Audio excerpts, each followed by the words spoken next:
Hi, welcome to TS news.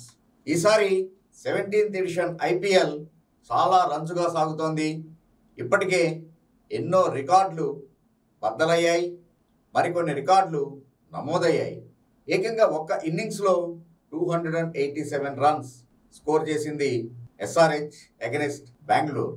Even Bengaluru కూడా తక్కువదేం లేదు. ఆ మ్యాచ్లో సెకండ్ బ్యాటింగ్ చేస్తూ 265 రన్స్ సాధించింది. మరొక వైపు అటు కోల్కతా మీద పంజాబ్ 262 రన్స్ చేస్తూ విజయాన్ని నమోదు చేసుకుంది.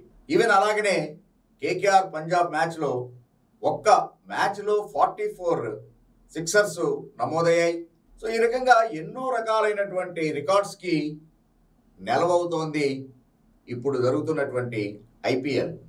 అయితే ప్రతి టీము కూడా హాఫ్ వే మ్యాచెస్ ఆడేశాయి.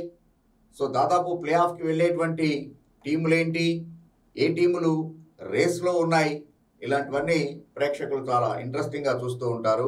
సో ఆ క్రమంలో మామూలుగా మనకి తెలిసినటువంటిదే, టీము విజయానికి ఒక 2 పాయింట్లు వస్తూ ఉంటాయి. సో కాబట్టి ఎన్ని పాయింట్స్ ఉన్నాయి ఆ టీంకి అనేటువంటిది తెలుస్తూ ఉంటుంది.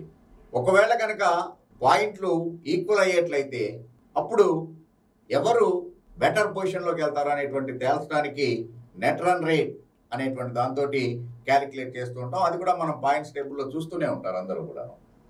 సో మామూలుగా ఒక టీం స్కోరింగ్ ప్యాటర్న్ ఏంటి అనేటువంటి తెలుసుకునేందుకు సహజంగా ఉండేటువంటిది ఆర్ఆర్ అంటాం, అంటే రన్ రేట్. ఈ ఆర్ఆర్ అంటే సహజంగానే ఆ టీం సాధించినటువంటి స్కోర్ డివైడెడ్ బై ఆ స్కోర్ ఆ టీం ఫేస్ చేసినటువంటి ఓవర్స్ కనుక వేసుకున్నట్లయితే తెలిసిపోతుంది. సింపుల్ క్యాలిక్యులేషన్ చెప్తాను నేను. I don't want to go in to deep. Suppose SRH 300 runs సాధించింది. దానికి ఒక మ్యాచ్లో 180 కొట్టింది 20 ఓవర్స్లో. ఆ తర్వాత ఇంకో మ్యాచ్లో 120 కొట్టి చేసింది అనుకుందాం, 10 ఓవర్స్లోనే కొట్టేసి. సో టోటల్గా ఎంత? 300 ఇక్కడ 2 మ్యాచ్ల్లో కలిపి, అలాగనే 2 మ్యాచ్ల్లో కలిపి 30 ఓవర్స్ ఫేస్ చేసింది అనుకుందాం. సో అప్పుడు దీని రన్ రేట్ ఏముంటుంది? 3 ఉంటుంది, +3. So this is very simple calculation run రేట్ని క్యాలిక్యులేట్ చేయడానికి. కానీ 2 కన్నా ఎక్కువ టీములు ఫేస్ చేసేటువంటి సందర్భంలో మాత్రం నెట్ రన్ రేట్ అంటూ ఉంటాం. ఆ రకంగా క్యాలిక్యులేట్ చేస్తాం. అసలు ఈ నెట్ రన్ రేట్ అంటే ఏంటి? ఎన్ఆర్ఆర్ అని మనందరికీ తెలిసినటువంటిదే. ఎన్ఆర్ఆర్ అంటే నెట్ రన్ రేట్. దీన్ని సింపుల్గా ఎన్ఆర్ఆర్ అని చెప్పేసి అంటూ ఉంటాం. అసలు ఈ నెట్ రన్ రేట్ అనేటువంటిది ఎలా వస్తుంది అంటే, ఒకటి ఆ పర్టికులర్ టీం సాధించినటువంటి పరుగులు, అంటే runs scored divided by number of overs face. Runs scored divided by number of overs face. Second, number of, ఇక్కడ కూడా same number of runs scored divided by number of overs face. ఆ తర్వాత number of runs conceded, అంటే మనం bowling చేస్తూ opponent టీంకి ఎన్ని runs ఇచ్చాము అనేటువంటిది ఇక్కడ number of runs conceded divided by number of overs bowled. So ఇది number 1, number of runs scored divided by number of overs faced. మనం ఎన్ని రన్స్ చేశాము, ఎన్ని ఓవర్లని ఫేస్ చేసి ఆ రన్స్ చేశాము అనేటువంటిది. Second point, number of runs conceded, మనం ఎన్ని రన్స్ ఇచ్చాము, ఎన్ని ఓవర్లు వేసాం, నంబర్ ఆఫ్ ఓవర్స్ బౌల్డ్. ఈ రెండింటిని, అంటే ఆ తర్వాత 1 - 2 కనుక చేసేట్లయితే ఎన్ఆర్ఆర్ ఇది వస్తుంది. So number 1 you will get some figure, say you will get x, దీనికి యూ సే వై. సో కాబట్టి ఇక్కడ ఏంటి అంటే x minus y is equal NRR. This is the formula. ఎన్ఆర్ఆర్ని ఎట్లా క్యాలిక్యులేట్ చేయాలి అనేటువంటిది. ఇప్పుడు ఒక ఉదాహరణ చూసుకుందాం. ఉదాహరణకి మన ఎస్ఆర్హెచ్, ఎందుకంటే ఈ సీజన్లో ఎస్ఆర్హెచ్ చాలా అద్భుతంగా ఆడుతూ ఉంది. ఇప్పటికే ఎన్నో రికార్డులని నమోదు చేసింది. హయ్యెస్ట్ టీమ్ టోటల్ ఏకంగా 3 times 250+ స్కోర్స్ని నమోదు చేసుకుంది. ఈవెన్ చేస్తూ కూడా కేకేఆర్ మీద 200+ సాధించింది. మొత్తం మీద ఈ సీజన్లో ఎస్ఆర్హెచ్కి 200 పైన రన్స్ చేయడం అనేటువంటిది కామన్గా మారిపోయింది. సో ఇలాంటి తరుణంలో ఎస్ఆర్హెచ్ ఇప్పుడున్నటువంటి పొజిషన్ ప్రకారం ప్లే ఆఫ్కి వెళ్తుందా దాని నెట్ రన్ రేట్ ఏ రకంగా ఉంది అనేటువంటిది చూద్దాం. అఫ్ కోర్స్ మిగిలినటువంటి టీముల క్యాలిక్యులేషన్లు వాటన్నిటిని బట్టి ప్లే ఆఫ్కి వెళ్తామా లేదా అనేటువంటిది ఉంటుంది. కానీ సింపుల్గా కనుక ఎస్ఆర్హెచ్ ఒకటి చూసుకుంటే, సపోజ్ ఎస్ఆర్హెచ్ ఇంత మటుకు మొట్టమొదటి మ్యాచ్ కేకేఆర్ తోటి ఆడింది. ముందు మనం సాధించినటువంటి రన్స్ ఏంటనేటువంటిది చూద్దాం. ఎస్ఆర్హెచ్ వర్సెస్ కేకేఆర్, దీంట్లో మనం 204 రన్స్ సాధించాం. ఇక్కడ వికెట్లతోటి పని లేదు, 204 రన్స్. అలాగనే ముంబై తోటి 277, ఆ తర్వాత గుజరాత్ టైటాన్స్ తోటి 162 సాధించాం. సిఎస్కే తోటి 166. అయితే ఇక్కడ 18.1 ఓవర్స్లోనే మనం దీన్ని సాధించాం. దీని గురించి నేను తర్వాత చెప్తా. ఇవన్నీ కూడా 20 ఓవర్లు, ఇది కూడా 20 ఓవర్లే. కానీ ఇక్కడ మాత్రం మనం 18.1 ఓవర్స్లోనే టార్గెట్ని రీచ్ అయిపోయాం. ఆ తర్వాత పంజాబ్ తోటి 182 రన్స్ కొట్టాం. ఆ తర్వాత ఆర్సీబీ తోటి వాళ్ళ గడ్డ మీదకి వెళ్ళి 287 రన్స్ సాధించాం. ఇది కూడా 20 ఓవర్స్, ఇది కూడా 20 ఓవర్స్. ఆ తర్వాత డీసీ తోటి 266 రన్స్ సాధించాం. ఇది కూడా 20 ఓవర్స్. ఆ తర్వాత ఆర్సీబీ మన దగ్గరికి వచ్చినప్పుడు మనం ఓడిపోయాం, కానీ 171 రన్స్ సాధించాం. ఇది కూడా 20 ఓవర్స్. సో ఇదంతా ఇప్పటిదాకా అయినటువంటి మ్యాచ్ల్ని కనుక టోటల్ చేసుకున్నట్లయితే ఇప్పటిదాకా అయినటువంటిది మనం ఎంత స్కోర్ చేసాం? 11, 13, 18, 20, 27, 33, 34, 35, టోటల్గా 1715 రన్స్ మనం స్కోర్ చేసాం. ఎన్ని ఓవర్స్ ఆడాం మనం? ఈ 18.1 తోటి కలుపుకుంటే కనుక 158.1 ఓవర్స్ ఫేస్ చేసాం. 1715 రన్స్ స్కోర్ చేసాం, 158.1 ఓవర్స్ ఫేస్ చేసాం. సో ఇక్కడ అంటే ఏంటి? సింపుల్, 1715 డివైడెడ్ బై 158.1 తీసుకునేట్లయితే కనుక 10.847 వస్తుంది. ఇక్కడే చిన్న లాజిక్ ఉంది. దీన్ని మీరు కనుక ఆ fraction of the over, balls ఎన్నైతే అన్ని అలాగే కనుక క్యాలిక్యులేట్ చేసేట్లయితే మాత్రం ఇది వస్తుంది. అంటే 158.1 ఓవర్స్ మనం ఆడాం కాబట్టి 158.1 తీసుకునేట్లయితే 1715 డివైడెడ్ బై 158.1 అంటే 10.847 వస్తుంది. కానీ ఓవర్లో ఉన్నటువంటి ప్రతి బాల్కి ఒక వాల్యూ అనేటువంటిది ఉంది. ఎట్లా అంటే సపోజ్ ఆ బాల్ వాల్యూ ఎలా చూడాలి? సే 1 ఓవర్కి ఎన్ని బాల్స్? 6 బాల్స్. సో కాబట్టి డివైడెడ్ బై 6 కనుక వేసుకున్నట్లయితే 166 చిల్లరంతా వస్తుంది. అలాగనే 2 డివైడెడ్ బై 6 కనుక వేసేట్లయితే 33 అట్లా వస్తుంది. సో అట్లాగా ఆ బాల్ వాల్యూని క్యాలిక్యులేట్ చేసుకోవాలి. ఆ క్యాలిక్యులేట్ చేసుకొని మాత్రమే ఇక్కడ చేయాలి. కానీ డైరెక్ట్గా ఇట్లా కనుక వేసేట్లయితే ఈ రకమైనటువంటి రిజల్ట్ వస్తుంది. మీకు ఆ డిఫరెన్స్ కూడా చూపిస్తాను నేను. సపోజ్ అంటే ఒక బాల్ వాల్యూ ఎంత ఓవర్లో? 16. అట్లాగనే 2 బాల్స్కి అయితే 33. ఆ తర్వాత 4, 5 వస్తుంది థర్డ్ బాల్కి. సో అట్లాగా వస్తూ ఉంటుంది. కాబట్టి ఈ రకంగా ఇప్పుడు 17.15 డివైడెడ్ బై 158.1 కనుక వేసుకున్నట్లయితే ఎంత వస్తుంది? ఇదే ఈ రకంగా చూస్తే 1715 డివైడెడ్ బై 158. ఒక బాల్ వాల్యూ ఎంత? 16. కాబట్టి ఇట్లా ప్రతి బాల్కి కూడా ఒక వాల్యూ ఉంటుంది. అది ఎట్లా క్యాలిక్యులేట్ చేయాలి? ఎందుకంటే ఇట్లాగే కనుక డైరెక్ట్గా వేసేట్లయితే 1715 అంటే 1715 రన్స్ ఎస్ఆర్హెచ్ స్కోర్ చేసింది ఇప్పటిదాకా.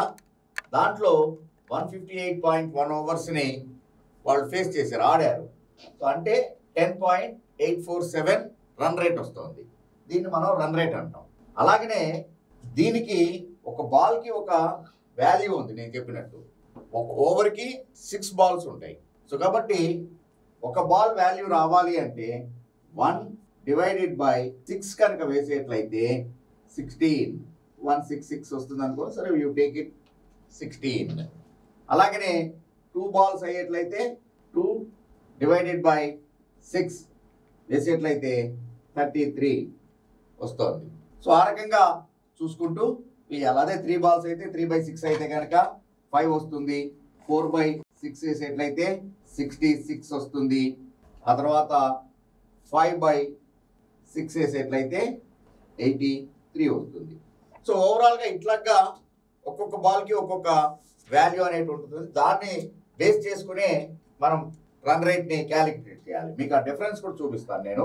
ఇప్పుడు మామూలుగా 0.1 వేసినప్పుడు 10.847 వచ్చింది.